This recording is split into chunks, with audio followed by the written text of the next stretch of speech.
Vidas paralelas, Úrsula y Teresa. Artículo escrito por Alfonso de la Vega y publicado en eldiestro.info el 26 de noviembre de 2024.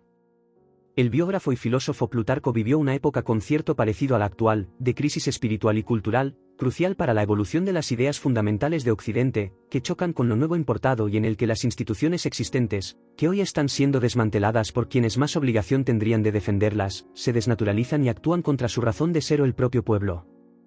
De Plutarco disponemos de obras de gran interés como Las Morales, en la que destaca su tratado Isis y Osiris, importante para comprender mejor la espiritualidad de su época, pero más aún las famosas Vidas paralelas en las que comparaba personajes célebres. En un intento de imitar sus biografías podemos asociarlas de dos lideresas ilustres muy unidas hoy por su ambición y nepotismo. Merecen unas vidas paralelas a lo plutarquiano. Teresa Rivera, a la cárcel la primera. Tal era el lema de una reciente manifestación en Madrid. Pero no se ha cumplido tan justo o razonable deseo y en cambio ha sido ascendida en el escalafón maléfico, en este caso europeo. Creo que es evidencia de razón que con Rivera nos encontramos ante un personaje tenebroso.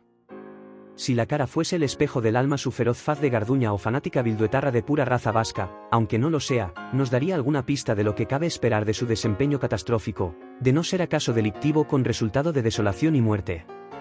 Con tal trayectoria no es tan de extrañar que sea acogida con satisfacción en el seno comisionista europeo de otra espantosa lurpia, la von Leyen, otra individua de conciencia negra que ojalá no pueda seguir burlando en el futuro la acción de la justicia. Pero el caso es que Rivera ha ascendido en el escalafón hasta una vicepresidencia de la comisionista alemana. Falta de cualificación profesional en la materia, ni es ingeniero ni científico sino de letras, si posee el mérito nepotista de ser la nuera de Bacigalupo. Se muestra muy jaque y empoderada postiza en los complejos temas de energía o medio ambiente, sin olvidar la estafa del cambio climático, de modo que se permite destruir la economía real y la naturaleza españolas por orden de sus amos con el pretexto absurdo pero que la prensa mercenaria vende bien de la cosa ecologista y lo de la energía verde que lo mismo vale para un roto que para un descosido, una variante moatrera del timo de la estampita. Fanática de la descarbonización, que dudo tenga capacidad intelectual ni científica para saber lo que significa ni menos sus implicaciones en la actividad económica real ni en los ecosistemas naturales, se la ve muy bien amaestrada en el ámbito de complacer al poderoso, acaso gracias al ejemplo de su suegro el juez Enrique Bacigalupo de tan penosa memoria para la libertad y la ley en España. El marido de Teresa, Mariano Bacigalupo, posee una dilatada carrera en instituciones de control relacionadas con la devastadora vicepresidencia de su mujer, entre ellas, consejero de la Comisión Nacional del Mercado y la Competencia. Ha sido miembro del Consejo de Reguladores de la Agencia de Cooperación de los Reguladores de la Energía de la Unión Europea. Ex secretario del Consejo de la Comisión Nacional de la Energía. La elegida pastoreaba una vicepresidencia en el gobierno de Su Majestad cuyo mismo terrorífico nombre resulta un homenaje al maltusianismo eugenésico más feroz, transición ecológica y reto demográfico. ¿Transición, hacia dónde? ¿Hacia la edad de piedra y las hambrunas? Y reto demográfico, con mostrada vocación de exterminio al servicio de la Agenda 2030 y el Plan Kalergi? Sin lugar a ninguna duda ha mostrado sus méritos maltusianos en la catástrofe valenciana cuyas acciones y deserciones ha ayudado a provocar. Su capacidad de devastación demostrada es notabilísima por lo que el nuevo cargo lo tendría más que merecido como premio a la destrucción conseguida y a su actividad como agente comercial de los monopolios agiotistas a los que sirve con tanta dedicación y entusiasmo tanto la PSOE como su familia. En su pío afán de crear la demanda surge la duda de que la actual catástrofe sea muy oportuna para poner en valor, como se dice ahora, el liberticida Plan de Acción de Estrategia Urbana de Valencia, o la siembra de paneles solares sobre los campos arrasados. Sin embargo, el actual desastre levantino paradójicamente en vez de estorbar sus planes de ascenso en la cordada mercenaria agendista le ha permitido salir reforzada con nuevos e importantes méritos.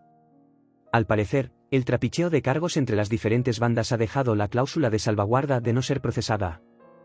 Úrsula, satánica. Otro personaje digno de toda sospecha y objeto de investigaciones judiciales es su nueva jefa, la von Leyen. El Tribunal General de la Unión Europea, TGUE, ha invalidado la escandalosa decisión de la Comisión Europea de mantener en secreto ciertas partes de los contratos de vacnas del COVID. Se trataría de ocultar el trapicheo de la presunta comisionista y cómplices en la estafa de las vacnas. O dicho en lengua politiquesa, su gestión se vio empañada por la falta de transparencia. El fallo del TGUE concluye que la Comisión Europea no proporcionó suficiente acceso a los acuerdos de compra y señala que la publicación de versiones redactadas de los contratos contiene irregularidades. El tribunal determinó que la comisión no demostró que un acceso más amplio a esas cláusulas perjudicaría realmente los intereses comerciales de esas empresas.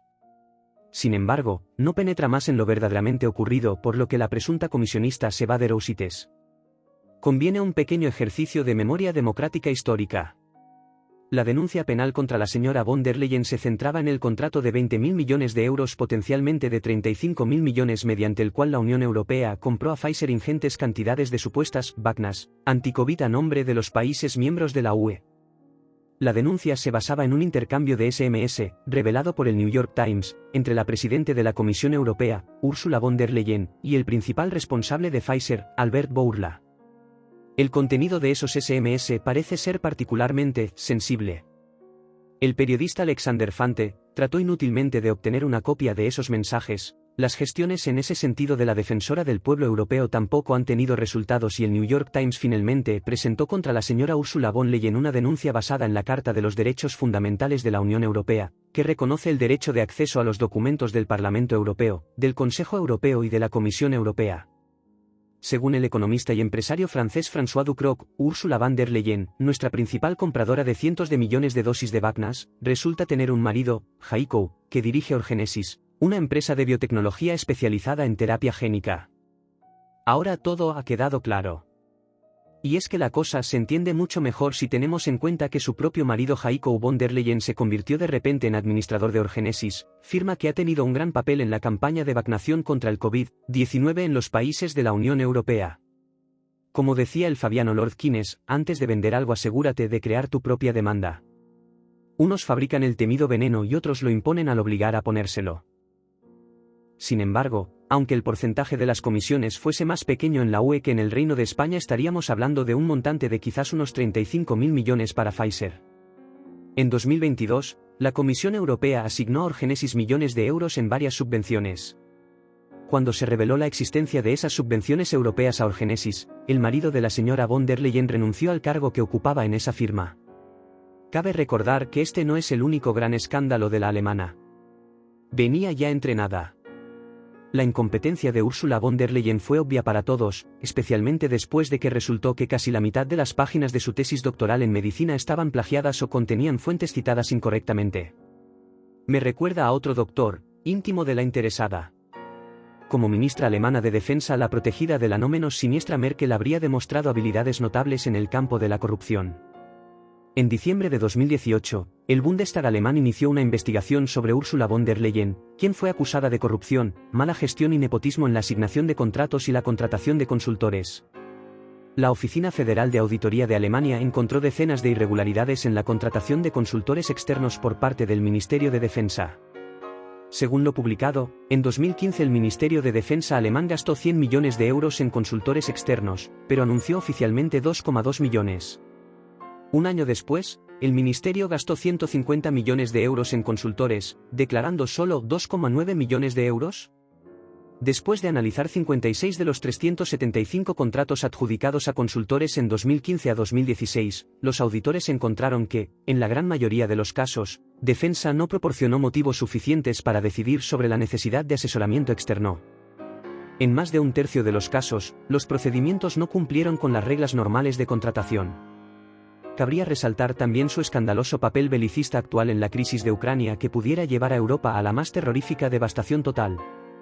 Con estos dirigentes no necesitamos más enemigos. La corrupción se ha convertido en uno de los mayores instrumentos de promoción y estabilidad institucional de las actuales democracias degeneradas. Estos nombramientos resultan ser una pésima noticia para la paz, la prosperidad y el bienestar de los traicionados y sometidos pueblos de Europa. Humillado el noble sentimiento de patriotismo, ayunos de valores morales, el derecho tampoco es obstáculo contra los deseos de los poderosos. El mal los cría y el globalismo de la Agenda 2030 los junta.